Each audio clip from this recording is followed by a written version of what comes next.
In a misappropriation of trade secrets lawsuit, one of the first actions taken by the court is to determine if an injunction will be available to protect the trade secret from use or disclosure.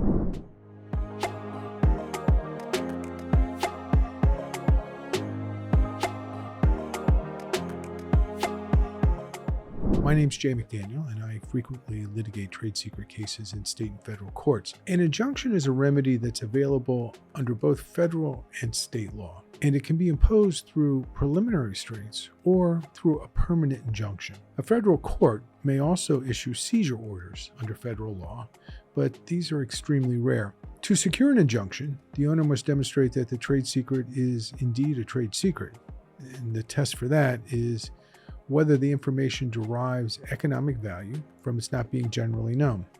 Put another way, the information must be secret, in other words, not generally known to the public, not readily accessible, not easily replicated, and because of all that, it must be valuable. The owner of information claimed as a trade secret will have to show that it took reasonable steps to keep the information secret, such as security measures and contractual agreements. Now, once the plaintiff meets these elements necessary to establish that a trade secret exists, it must prove that it has a reasonable chance of prevailing in the case. This is done through the evidence that the plaintiff gathers and presents to the court when it's seeking an injunction, typically in the form of affidavits and documents. To get a restraining order or an injunction, the plaintiff must prove that the unauthorized disclosure of the trade secret will create irreparable harm, that is, harm that cannot be adequately remedied by an award of money damages alone. In other words, if someone could write a check and cover all the damages, you're likely to get an injunction. There are state and federal laws that apply to trade secret cases. The Uniform Trade Secrets Act, which is uniform law adopted in most states, and the Federal Defend Trade Secrets Act, both specifically provide for the issuance of an injunction to prevent irreparable harm. In addition, the Federal Defend Trade Secrets Act permits a federal court to issue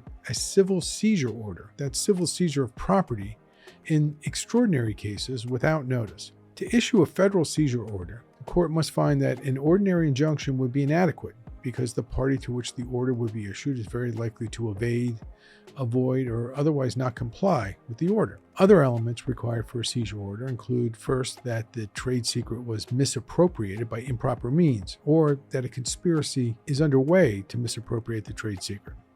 Second, the plaintiff has to show that the defendant has actual possession of the secret. And third, the plaintiff has to show that the person against whom seizure would be ordered would destroy, move, hide, or otherwise make the matter inaccessible to the court.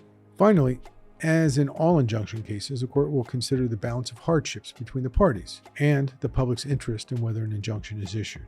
And as a final step, the party that successfully secures an injunction will be required to post bond to cover the costs or damages caused by the injunction if it turns out that the injunction was not justified after all. The amount of the bond will cover the costs incurred by the defendant if the injunction should not have been issued in the first place. Contact us if you have questions about bringing or defending a trade secrets case. And thanks a lot for listening.